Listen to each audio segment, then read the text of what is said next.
드보라의 노래 후반부에서는 구체적으로 전쟁의 상황에 대해 노래하고 전쟁과 관련한 축복과 저주의 선언이 이어집니다. 먼저 19절부터 22절에서는 이렇게 말씀하십니다. 왕들이 와서 싸울 때에 가나안 왕들이 무깃도 물가 다한악에서 싸웠으나 은을 탈취하지 못하였도다. 별들이 하늘에서부터 싸우되 그들이 다니는 길에서 시스라와 싸웠도다. 기송강은 그 무리를 표류시켰으니 이 기송강은 옛 강이라. 내 영혼아 내가 힘있는 자를 밟았도다. 그때 군마가 빨리 달리니 말굽소리가 땅을 울리도다. 아멘.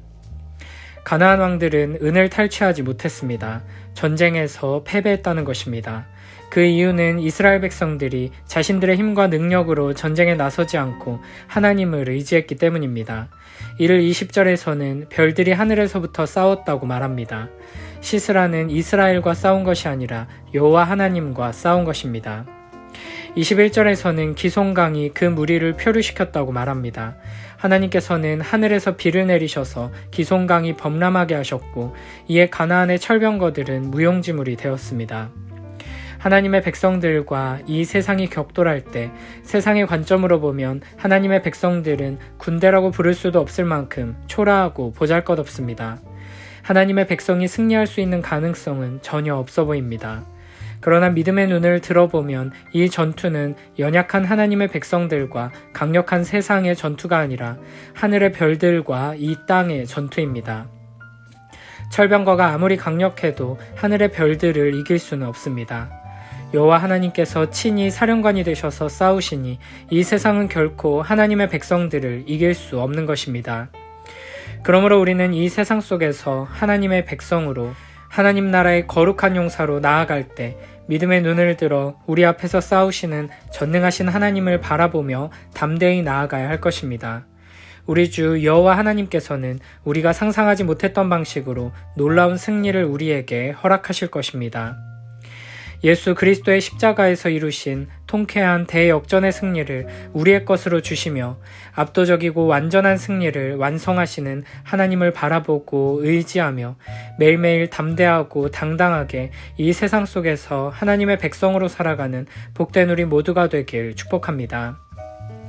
이어서 23절에서는 여호와의 사자가 갑자기 등장하는데 여호와를 돕지 않은 메로스에 대한 저주를 선포합니다. 여호와의 사자의 말씀에 메로스를 저주하라. 너희가 거듭거듭 그 주민들을 저주할 것은 그들이 와서 여호와를 돕지 아니하며 여호와를 도와 용사를 치지 아니함이니라 하시도다. 아멘. 메로스는 성경 다른 곳에서는 전혀 등장하지 않는 지명이기 때문에 정확하게 어디인지 누구를 지칭하는지를 알 수 없습니다. 다만 메로스가 여호와의 전쟁에 참여하도록 부름받았지만 참여하지 않고 돕지 않은 자들을 대표한다는 것은 확실합니다. 하나님께서는 여호와의 사자를 통해 전쟁에 참여하지 않은 자들을 저주합니다. 하나님의 전쟁에 참여하지 않고 방관자로 남는 것은 단순히 영광을 얻지 못하고 귀한 축복의 기회를 버리는 정도가 아니라 하나님의 저주 아래 놓이는 끔찍한 결과로 이어진다는 것을 우리는 기억해야 합니다. 왜냐하면 여호와의 전쟁에 참여하지 않는 것은 언약을 파기하는 행위이기 때문입니다. 메로스는 세상에서는 성공했지만 영적인 일에는 무관심하고 공동체와 형제자매에 대해 무관심한 자들을 대변합니다. 이렇게 하나님께서 내려주시는 축복을 개인의 것으로 축소시키며 자신의 삶을 위해서만 살아가는 자들은 하나님의 저주 아래 놓이게 될 것입니다. 자기 목숨을 부지하는 것을 가장 중요하게 여기며 지금 가진 것들을 잃지 않기 위해 믿음의 싸움을 피하고 이 땅에서 더 많은 것을 누리고 안락한 삶을 살기 위해 내 목표와 내 계획을 이루기 위해 하나님의 부르심에 적극적으로 반응하지 않는 자들은 결국에는 아무것도 얻지 못하게 되고 더 나아가 모든 것을 잃게 될 것입니다. 그러나 야엘과 같이 장막에 거하며 평범하게 살아가는 일상을 내던지고 하나님 나라의 전쟁을 위해 적극적으로 용감하게 나선 자들은 영원한 축복과 영광을 얻게 될 것입니다. 하나님께서 우리를 놀이터로 유원지로 부르신 것이 아니라 목숨을 걸고 싸워야 하는 전쟁터로 부르셨음을 잊지 말아야 합니다. 우리는 매일매일 장막 말뚝을 들고 방망이를 잡은 채 두려움과 싸워야 합니다. 수많은 유혹과 공격을 마주하며 계속해서 전진해야 합니다.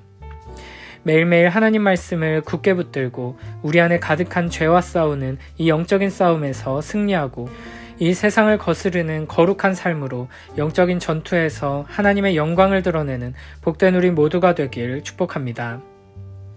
23절의 메로스에 대한 저주에 이어 24절부터 27절에서는 야엘에 대한 축복이 등장합니다. 겐 사람 헤벨의 아내 야엘은 다른 여인들보다 복을 받을 것이니 장막에 있는 여인들보다 더욱 복을 받을 것이로다. 시스라가 물을 구하매 우유를 주되 곧 엉긴 우유를 귀한 그릇에 담아주었고 손으로 장막 말뚝을 잡으며 오른손에 일꾼들의 방망이를 들고 시스라를 쳐서 그의 머리를 뚫되 곧 그의 관자놀이를 꿰뚫었도다. 그가 그의 발 앞에 구부러지고 엎드러지고 쓰러졌고 그의 발 앞에 구부러져 엎드러져서 그 구부러진 곳에 엎드러져 죽었도다. 아멘. 장막에 거하는 자, 평범한 가정주부였던 야엘은 적군의 사령관을 죽이는 공을 세우고 여자들 중에 가장 축복을 받으라는 칭송을 듣습니다. 여기서는 4장에서처럼 야엘이 시스라를 죽이는 장면을 자세히 기록하고 있습니다. 25절에서 시스라는 물을 달라고 요구하는데 여기서 물은 죽음과 저주를 상징합니다. 전쟁에 불참해서 저주받은 지파들 대부분이 물가에 거주하고 있었고 시스라의 군대를 패배시킨 것도 물이었습니다. 그런데 간신히 죽음의 물을 피해 도망온 시스라가 야엘에게 처음으로 구한 것이 물이었습니다. 이는 시스라가 죽음을 피할 수 없음을 암시하는 것입니다. 26절에서는 말뚝이 시스라의 관자놀이를 뚫고 들어가서 반대편으로 나오는 상황을 느린 화면으로 보여주듯 자세히 설명하고 있습니다. 27절에서는 구부러지고 엎드러지고 라는 단어를 각 행에 한 번씩 총 3번 반복하면서 시스라가 쓰러지는 장면을 3번에 걸쳐 묘사합니다. 그리고 마지막에 죽었다는 말로 끝마칩니다. 이렇게 시스라가 쓰러지는 장면을 반복적으로 말하면서 긴장을 고조시켰다가 마지막에 결정적인 말로 긴장을 환희로 바꾸는 극적인 효과를 주는 것입니다. 이렇게 가나안의 군대 장관 시스라는 여자의 손에 말뚝에 박혀 죽임당하는 가장 수치스럽고 비참한 죽음을 맞이하게 되었습니다. 그리고 이스라엘에게 이와 같은 기쁨을 선사한 야엘은 이스라엘의 영웅으로 높임받으며 영광과 축복을 얻게 되었습니다. 하나님께서는 지금도 평범해 보이는 사람을 통해 위대한 일을 이루시고 소소해 보이는 우리의 일상을 통해 큰 역사를 이루시며 약한 자를 들어 강한 자를 부끄럽게 하십니다. 우리 삶에 각자에게 주어진 자리에서 작은 것에 순종함으로 하나님의 영광에 참여하는 복된 우리 모두가 되길 축복합니다. 28절부터 30절에서는 시스라의 어머니의 상황을 상상하며 부르는 노래가 등장합니다. 시스라의 어머니가 창문을 통하여 바라보며 창살을 통하여 부르짖기를 그의 병거가 어찌하여 더디오는가 그의 병거들의 걸음이 어찌하여 늦어지는가 하매 그의 지혜로운 시녀들이 대답하였겠고 그도 스스로 대답하기를 그들이 어찌 노량물을 얻지 못하였으랴 그것을 나누지 못하였으랴 사람마다 한두 처녀를 얻었으리로다 시스라는 채색 옷을 노략하였으리니 그것은 수놓은 채색 옷이리로다 곧 양쪽에 수놓은 채색 옷이리니 노략한 자의 목에 꾸미리로다 하였으리라. 아멘. 시스라의 어머니는 생각보다 늦게 돌아오는 아들을 걱정합니다.